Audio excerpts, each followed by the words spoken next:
Hello everyone, welcome to our channel knowledge बढ़ाओ, a bright future build together. अगर आप हमारे चैनल पर नए हैं तो चैनल को सब्सक्राइब करें और बेल आइकन को प्रेस करना ना भूलें ताकि आपको आगे आने वाले वीडियोस के नोटिफिकेशन मिलते रहें। आज हम इस वीडियो में साइंस की क्वेश्चन सीरीज करेंगे। So let's start. Today's our topic acid and base. हमारा आज का फर्स्ट क्वेश्चन है, अम्ल स्वाद में होते हैं तो अम्ल स्वाद में खट्टे होते हैं, जैसे नींबू, संतरा, आंवला, इमली आदि। नेक्स्ट, क्षार स्वाद में होते हैं तो क्षार स्वाद में कैसे होते हैं? कड़वे। अपनों को पता है, जैसे कि बेकिंग सोडा, खाने का सोडा आदि। नेक्स्ट क्वेश्चन, अम्लों का लिटमस पेपर पर क्या प्रभाव पड़ता है? अम्ल जो है नीले लिटमस पेपर को लाल कर देते हैं और इसके अपोजिट क्षार जो है लाल लिटमस पेपर को नीला कर देते हैं। नेक्स्ट क्वेश्चन, इमली में कौन सा अम्ल पाया जाता है? इमली में टार्टरिक अम्ल पाया जाता है। और लैक्टिक एसिड आपको पता ही होगा किस में पाया जाता है? दूध में। सिट्रिक अम्ल नींबू में। और जो सिरका है उसमें एसिटिक एसिड यानी कि CH3COOH। नेक्स्ट क्वेश्चन, अम्ल धातु से क्रिया करके कौन सी गैस देते हैं? तो अम्ल जो है धातु से क्रिया करके हाइड्रोजन गैस देते हैं। अम्ल अपनों ने सल्फ्यूरिक एसिड ले लिया H2SO4। H2SO4 को कि जब रिएक्शन अपने कोई भी धातु से करवाओ, जिंक से करवाएंगे तो अपने पास एक तो जिंक सल्फेट बनेगा ZnSO4 और साथ में क्या मिलेगी अपनों को? Hydrogen gas H2 gas. फिर धातु के साथ क्रिया होती है, एक तो अपनों को सॉल्ट मिल गया यानी कि लवण मिल गया और साथ में क्या मिली अपनों को? H2 गैस मिली है। और इसी के साथ ही जब क्षार की भी जब धातु से क्रिया करवाते हैं तब भी अपनों को हाइड्रोजन गैस मिलती है। क्षार यानी कि कोई भी, जैसे साबुन है NaOH लिया आपने, NaOH लिया, उसकी धातु के साथ क्रिया कराई, जैसे जिंक से ही करवा दी तो अपनों को क्या मिला? 2 मॉलिक्यूल अपनों ने सोडियम हाइड्रोक्साइड के लिए यानी कि साबुन के लिए। तो अपनों को एक तो सोडियम जिंकेट मिलता है Na2ZnO2 और साथ में हाइड्रोजन गैस निकलती है। हाइड्रोजन गैस निकलती है। तो अपनों को याद क्या रखना है कि अम्ल की धातु से क्रिया होने पर भी अपनों को क्या मिलती है? Hydrogen gas. और क्षार की धातु से क्रिया होने पर भी हाइड्रोजन गैस मिलती है। अब हमारा नेक्स्ट क्वेश्चन है, सेब में पाया जाने वाला अम्ल कौन सा है? सेब में जो अम्ल पाया जाता है वो है मैलिक अम्ल। लाल चींटी के डंक में फार्मिक अम्ल ही पाया जाता है और जो टमाटर, संतरे उनमें एस्कोर्बिक अम्ल पाया जाता है। नेक्स्ट क्वेश्चन, जिंक यानी कि जो जस्ता है पर अम्ल की अभिक्रिया से बनने वाली गैस कौन सी? अभी अपनों ने देखी थी ना, जब अपनों ने जिंक की रिएक्शन एसिड के साथ कराई तो अपनों को कौन सी गैस मिली थी? हाइड्रोजन गैस मिली थी। इसीलिए तो जो घरों में अचार, नींबू के रस, अमचूर की चटनी, इन सबको रखने के लिए धातुओं के पात्र का यूज़ नहीं किया जाता, क्योंकि इनमें क्या होता है, जो अम्ल होते हैं वो धातुओं से क्रिया करके एक विषैली गैस यानी कि विषैला पदार्थ बना देते हैं। नेक्स्ट क्वेश्चन, अम्ल धातु कार्बोनेट व धातु बाई कार्बोनेट से अभिक्रिया करके कौन सी गैस देते हैं? अपने अभी इसमें देख लेते हैं। तो में जब जैसे अपनों ने Na ले लिया यानी कि सोडियम धातु ले ली, अब सोडियम बाई कार्बोनेट या फिर सोडियम कार्बोनेट जो खाने का सोडा, बेकिंग सोडा है, इन पे जब अपने नींबू का रस डालेंगे यानी कि एसिड डालेंगे तो उससे एक गैस निकलती है। उस गैस का नाम क्या होता है? कार्बन डाइऑक्साइड यानी कि CO2।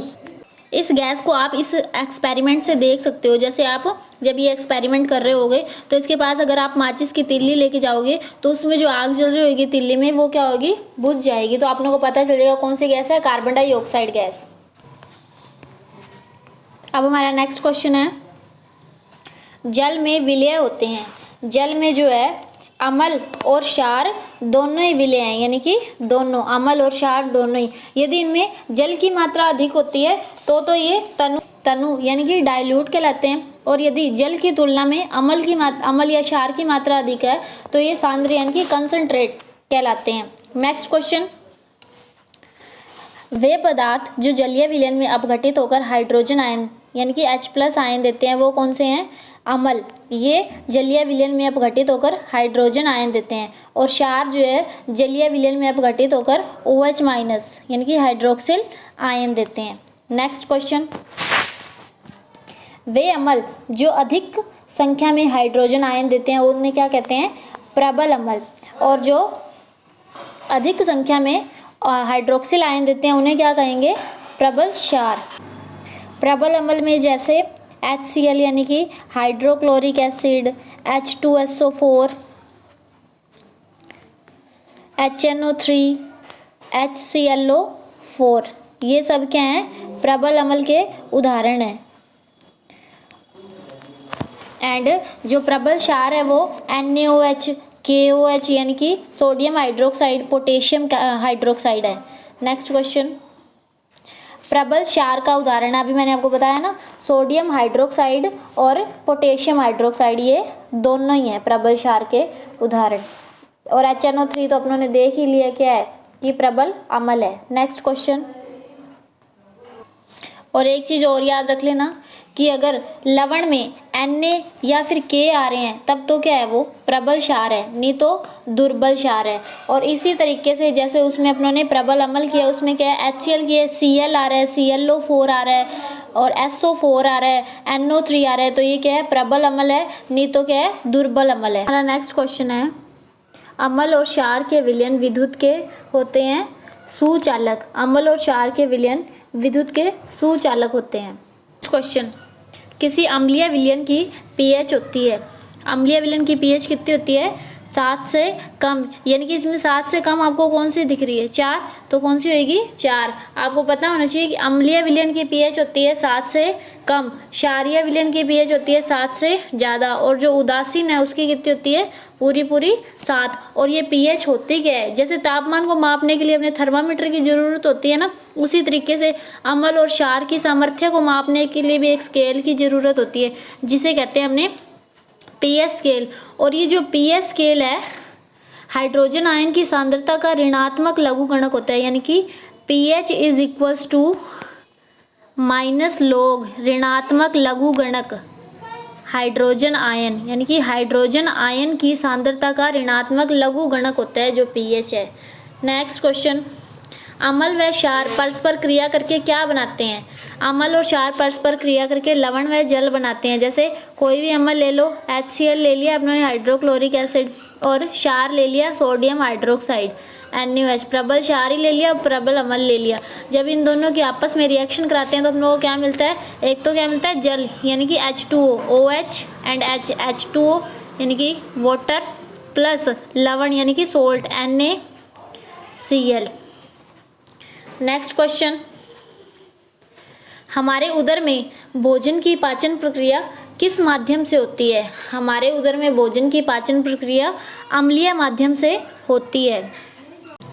भोजन के पाचन के समय हमारा जो उदर है वो HCl यानी कि हाइड्रोक्लोरिक जो है उत्पन्न करता है, जो कि एक क्या है? एसिड है, हाइड्रोक्लोरिक एसिड उत्पन्न करता है। यदि HCl की मात्रा ज़्यादा बढ़ जाए तो इसे क्या कहते हैं? अम्लता यानी कि एसिडिटी कहते हैं। इसे क्या कहते हैं?